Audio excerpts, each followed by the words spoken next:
show has been sponsored by Orchard Hill Assisted Living. The Orchard Hill experience instills a sense of well-being and enhances total wellness in an environment which is warm and relaxed, yet refined. Located along storied Route 20, about halfway between Worcester and Boston, is the beautiful and historically significant town of Sudbury. Newer homes and businesses mix with some of the oldest buildings we have visited to form this charming town. We're here with Louise Mawhinney, and she is the owner of Duck Soup and the famous SkyBar. So tell us about the background of the store. When did you open? So, well, if we talk about Duck Soup, which is just on the other side of this wall, it's actually a contemporary general store. It was opened in 1971 and it's been here continuously since then. Aha. I'm the second owner. Okay. So I took it over in 2014 when the original owners were going to retire. And I just didn't want it to close down because that's where I used to get my British food.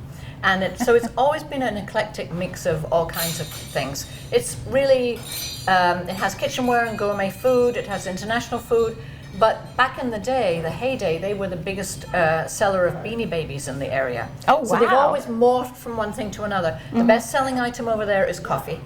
Okay. They also have award-winning cheeses. But as I saw in an old newspaper article interviewing the person who started it, he said, I could have become a coffee shop, I could have become a cheese shop, but then if those went out of favor, I'd be out of business. So he was very smart back in the day because he's managed to keep his store going for 51 years. Wow. Yep. And you lived in the area and just decided it would be something fun to do? Yep, so I've lived in Sudbury since 1985. As you know, I'm not from Massachusetts originally, I'm Scottish. Oh, really? I couldn't tell. So I'm Scottish, and we came over here in 1985, and it was like a little home from home because it had a European feel about it, and so that's why I liked Duck Soup, and I didn't want it to close down, and they looked for somebody to buy it, but they weren't able to find a buyer, so I kind of stepped in. And I consider myself, you call yourselves the two grannies, I'm a retired granny too, and this is what I'm doing. So That's excellent. So the only thing we added was a liquor license, and we sell hard to find liquors, and we sell wine. We don't sell beer because 2 or 3 doors down is an amazing craft beer shop, so we stay away from that. Okay. But we just thought with the cheeses and the appetizers it would be a good thing to go hand in hand. That's the only thing they didn't do before. They had a smaller store. When you take the pictures of the store, you'll see it's quite large. It was half that size, and then the opportunity came up to expand it. And where they had always done cooking classes, now we actually have a space dedicated to cooking classes. Oh, that's awesome. Yeah. And do you do the classes, or? I do some of them. Today we have a celebrity chef called Joe Gatto who has his own TV shows on Pluto. But today he's teaching a class of kids in a summer camp. He's been teaching them all week, so Monday through Thursday. Today's the last day. And today's actually Joe's birthday as well. Oh, that's awesome. We'll have to say happy birthday. Absolutely. So tell us the story about the SkyBar. How did you end up with that? So with everything in mind that, try and keep Duck Soup alive and relevant, and everything that we do is to really help Duck Soup. Well, one of my customers had encouraged me to bring SkyBar in, and I did, and then we heard about the Necco bankruptcy, and it was on again, off again, and for 2 years it was a mess, and then eventually they couldn't sell Necco altogether, so they ended up auctioning everything off.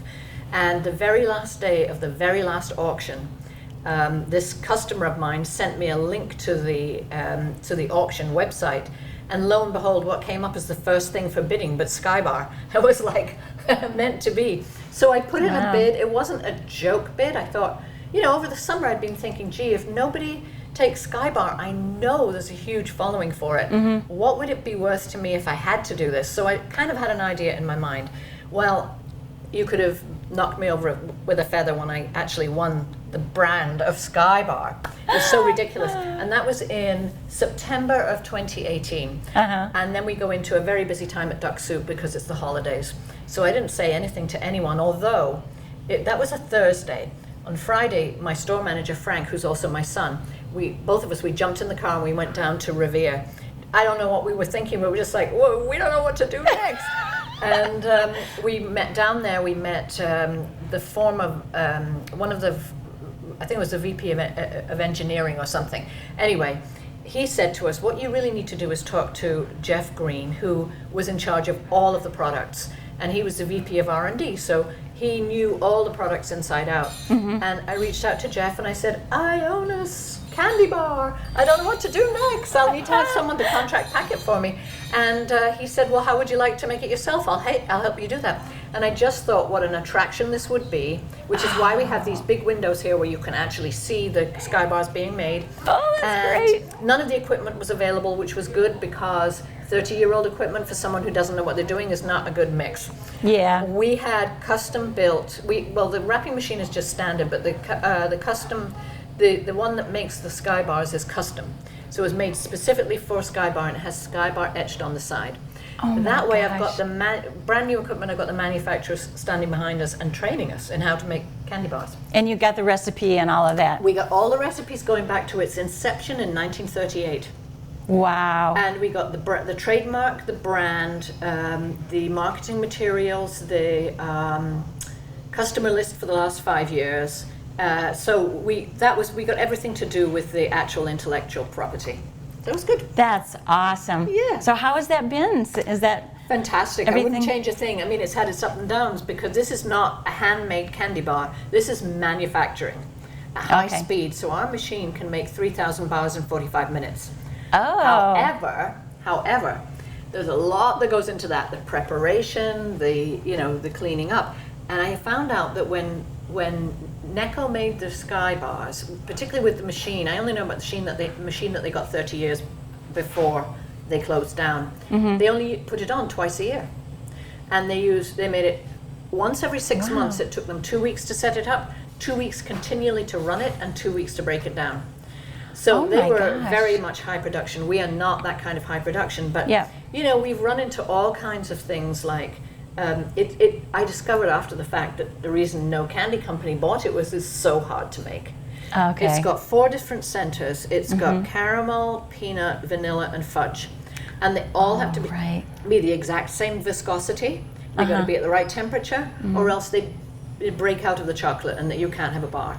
Okay. So we either have a really good run or sometimes we have a mess. And it took a long time to get past that mess stage. And now we've knocked on something that's we're doing really well right now. But again, we opened this store here, the SkyBar store, on December 7th, 2019. And then everybody went into lockdown. COVID, yeah. But this was considered food manufacturing, so we were able to make bars. Okay. But we could only sell them in duck soup. And then a year later, so beginning of 2021, we got a wholesale license. So Okay. now we can sell in other stores. Okay. But we needed that time anyway. We needed it to get up to speed. Yeah. But the problem we're running into now is supply chain issues. Oh. So to get the ingredients has been a problem. Uh-huh. So I always think of a startup as a crawl, walk, run thing. We're still trying to get out of the crawl stage. Okay. Which isn't bad after only 2.5 years of trying to make a candy bar Yes. with no experience. Yeah. But I think it would have been a little bit faster if we hadn't had these challenges. Yeah, of course. So we've got the unique things that are happening in the world today going on. Yeah. So how many do you actually make then? How many SkyBars Well, we run per week? Or? So when we're having a good week, we run 4 times a week. We do one run a week. So the machine has a lot more capacity than we're currently using. And then we wrap the following morning. So we usually run Monday through Thursday. And we have been up again, down again. But typically, I mean, most of the time, more than 3/4 of the time we'll do that. Sadly, I have spoken to people who make candy on machines, and I understand that nothing ever goes smoothly all the time. So on average, like you make like maybe 3,000 a week, or No, 3,000 a run. So times right, 4, so- so maybe 12,000 a week on a really good week. and you sell most of them in other stores? Yes. At this point now, our biggest customers are other candy stores. Yeah. We do not sell to grocery stores yet because we don't have the volume, obviously. Yeah. But to other places like us, up and down the East Coast and all the way down to Pennsylvania and over to Ohio, Wow. we have regular customers now. That's excellent. Yeah. Well, that's great. It's a great journey, and I wish you luck in getting things worked out in the future. We're going to get there. We're nearly there. Excellent. So what's the dream for duck soup? I just want duck soup to stay relevant because I love it being part of Sudbury, and I just want it to always have the ability to see what's going on and change. And the one thing that has always been an advantage, I think, is there's no corporate headquarters telling us what we need to do. So Yeah. when the customers come in, we can, and they say, oh, you know, have you ever thought of carrying this? If it's a great idea, we'll carry it. Yeah. So that's why when you see duck soup next door, you'll see it's extremely eclectic, and it's the kind of place that you want to browse around. I'll tell you one thing, when we were considered a grocery store, we were able to stay open during the lockdown. Oh, But good. we did curbside pickup only. And we put a ton of products onto the web. We have 17,000 unique items. Since that time where we were selling quite a bit online and then doing a curbside pickup, we've really honed it down. We have our coffee there, we have our cheese, and we have a lot of penny candy, bulk candy. And I've pretty much taken everything else off because the Yeah. other things are the things that come and go. Yeah. So definitely we are a store that you want to come in, you want to feel at home, you want to maybe do a cooking class with us, you want to browse, you want to chit chat, and you want to find that unusual kitchen gadget that you didn't realize you needed. Yeah. Excellent. Well, that's great. I can't wait to explore the store. And thank you so much for talking to us today. You're welcome. We're with Aline Boucher Kaplan at the First Parish Church of Sudbury. And thank you very much for being with us today. You're welcome. And My pleasure. And what can you tell us about the history of this church? Well, think of it not as a church, but as a meeting house. Okay. And there's a difference. When people think of it as a church, they think, well, it fits in with the dozen or so other churches, mosques, synagogues, that are here in Sudbury. And that's not the case. Okay. This building and the one before it began as Puritan meeting houses. Aha. Okay, and the difference is that in the Puritan meeting house was where everyone in the community gathered. They gathered for religious services, on Sunday, which could last 3 to 5 hours, and they also came to a meeting house for all the functions of government. So they came to a meeting house to vote, to have town meetings, to register deeds, to do anything that involved the government function, because church and state were one. To the Puritans who came here from England in 1630, they came to get away from anything they considered to be Catholic or Papist. And they considered the Church of England to be much too Papist for their taste. So they came here so that they could have a religious community that was conducted according to what they thought was right and godly. And that meant the church and the state were one. So this building and the building before it were built with taxpayer money, not with money from the members of the congregation as separate from the taxpayers. They were all one. Okay. Interesting. And the original building on this site was built in 1623. That was a simple 40 by 60 rectangular building with a very simple box steeple with a spire on top. And it was built by the people as well as with the money of the people. And everything that happened in the town of what became Sudbury, which was focused on this building, that takes a little understanding. Originally, the town was centered in what is now called Wayland. But it was mandatory to come to services on Sunday. Right. And in between here, which was known as West Sudbury, and what is now Wayland, there's the Sudbury River.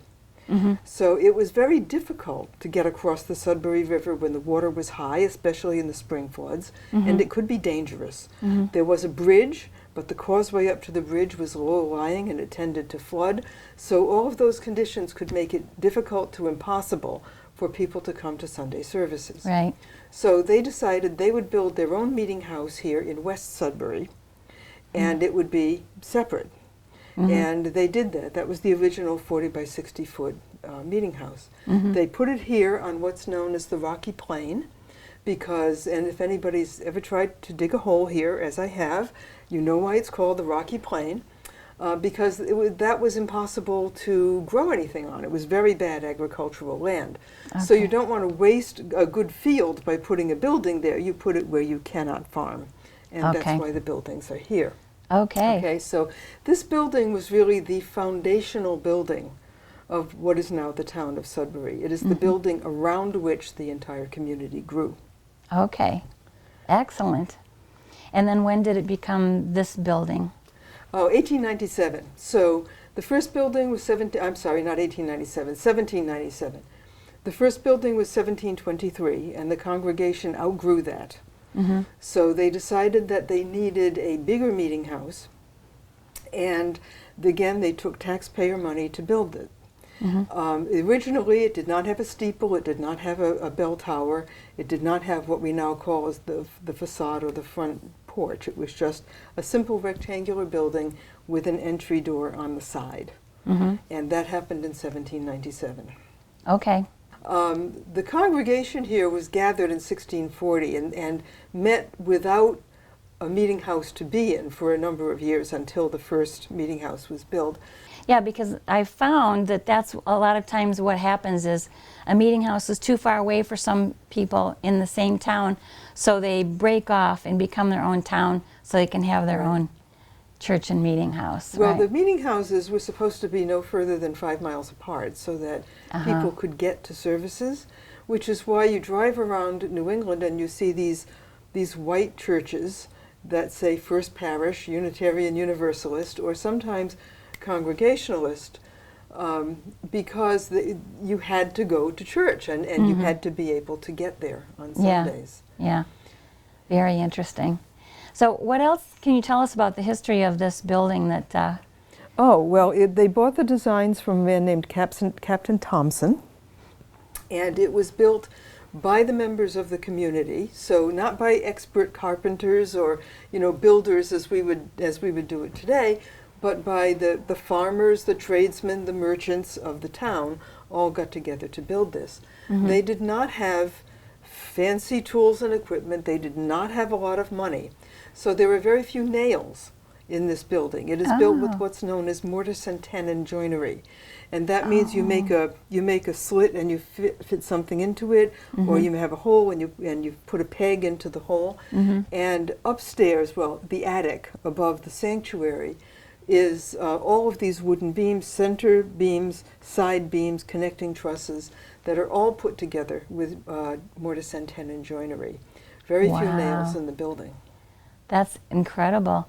And so it stood all this time, and it looks like a brand new building, really. Well, the First Parish has been tasked with the maintenance and upkeep of this building for centuries, because the town and the church separated in 1836. Okay. But town meeting was still held here until 1846, when a town hall was built. Okay. So even though the two separated, the town and church still continued to function. It was still a meeting house. So that's when we took on the role of maintaining and keeping up this building. And it is not easy, and it is also not cheap. Right. It takes quite a bit of money, and it takes quite a bit of time. And so now the building is owned and maintained by the First Parish Unitarian Universalist, yes. Okay. We do, as I said before, rent out space here. We rent out our sanctuary for weddings, memorial services, funerals. We have rooms all around both the meeting house and the Atkinson building, which is our religious education wing, and we rent those rooms as well, and that helps with the maintenance of the structure. We own also the town green, which you saw when you came in here. Okay. That was owned by First Parish because it was the community, right? And that's where on the morning of April 19th, 1775, a drummer stood and drummed the muster to call the Minutemen of Sudbury to come and march to Concord Bridge. And the bell in the steeple rang at the same time. Sudbury sent the largest contingent of Minutemen to the battle at Concord Bridge of any community in Massachusetts. Oh, wow. First Parish still owns that green. Oh, that's fun. Well, so do you know the truth behind the zip code?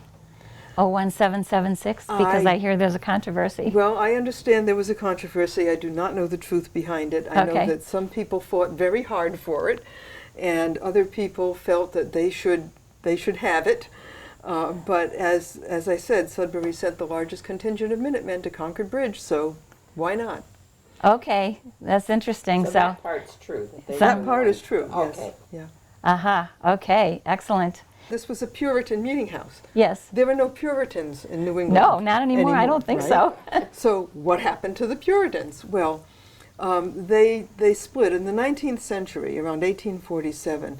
Unitarianism became very popular, especially with the Transcendentalists in Concord. Thoreau and Emerson and all of them. And congregations, some of them wanted to go to the more Unitarian way of doing things, less around Jesus, more about service to humanity and helping one another. And other people wanted to stay with the Christian tradition. So they typically went to become Congregationalists. And the Unitarians took over many of the Puritan meeting houses, which is what happened here. Oh, okay. There was a controversy when the minister, the Reverend Hurlbut, came here to preach one Sunday, and he had a young man with him who was going to replace him as a minister. And when he got here, he found that the doors had been locked, and there was another minister preaching inside the church, or the meeting house, because they had chosen to go with the Unitarian philosophy. He was very gracious about the whole thing. He turned and left, and they worshipped with the Methodists for a while, and then they formed the Congregationalist Church, which is down Concord Road and across from the library. Okay, interesting. How about a tour of the building? Oh, sure. Great. This is the parish hall. Originally, this was the meeting house. There was Okay. no ceiling here. It went straight up to the roof. And wow. you came in through that door. The pulpit was over here, and the minister had to climb a ladder to get up to the pulpit. It was so high. Wow. There was a gallery that ran around three sides, which is where the servants and the slaves would have sat. If the benches here were full, children sat on the stairs. And old people were called body seats, which meant they had backs. Everybody else just sat on a bench. The original meeting house, the foundation lies under this northwest portion of the parish hall. And when they built this one, being thrifty New Englanders and throwing nothing away, they used materials from the 1723 building, like these columns, which were cut by axe and smoothed by axe, because, as I said, they did not have fancy equipment. Right. And if you look up, you can see the beams up here are Yes. even bigger. The three This is doors. the foyer. This is the newest part, the addition that was built in 1842. There were the three demi-lune windows above the doors, the main door that leads out onto the terrace that I showed you. And then we go upstairs. Town parade, we had a float, and the model paraded around. So outside you see three windows. Here you see two windows. One's covered. I'll show you. These are the ministers of the first parish of Sudbury all the way back to 1640, and dates significant in the parish. This is the bell. Now over here,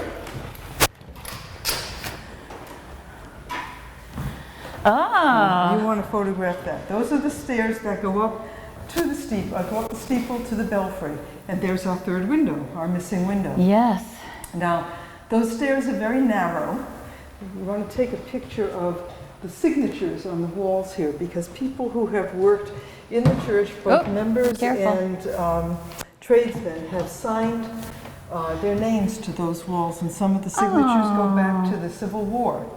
Oh, wow, that's awesome. I would take you up there, but it is narrow, it is hot, we have wasps, Oh, and this is the sanctuary today. beautiful. Look at that organ. This is today's sanctuary. That is an organ that goes back to 1855. That is beautiful. Originally, the wood was honey-colored. It's a coal and woodberry organ. The wood was originally honey-colored, and the organ pipes were painted white with red trim around the organ mouths. But that has all changed. The paint was taken off to match the pewter sconces and chandeliers here. Now this handle, you see this slot over here in the side, and there's a handle at the bottom of the slot. Yeah.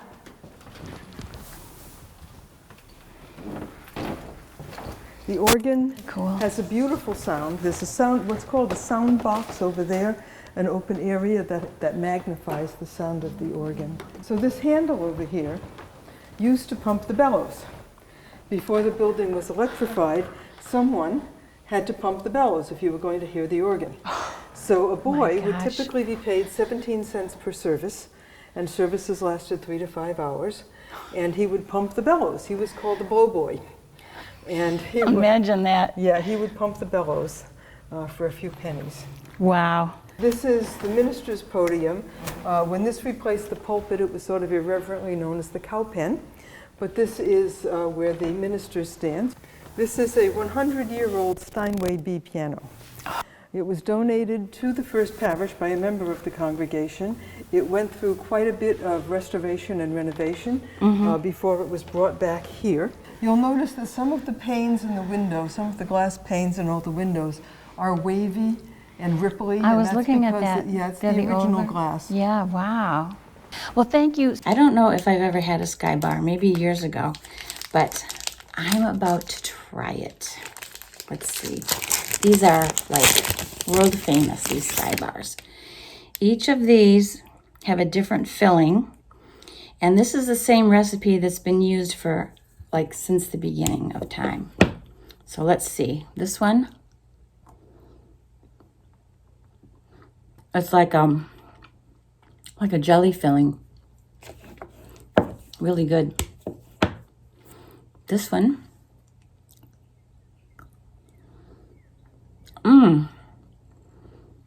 caramel.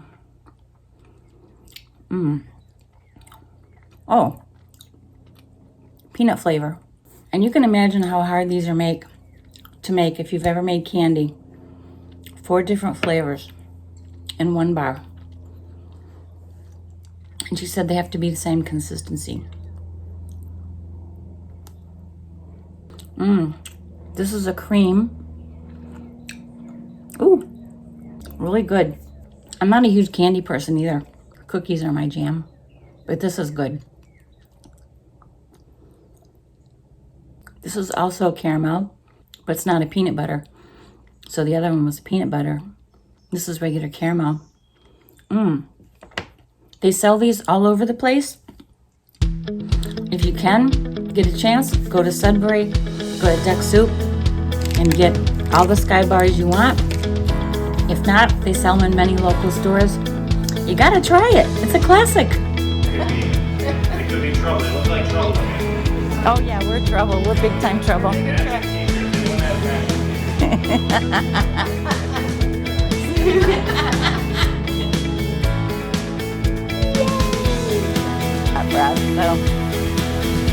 This is beautiful. Notice that an ember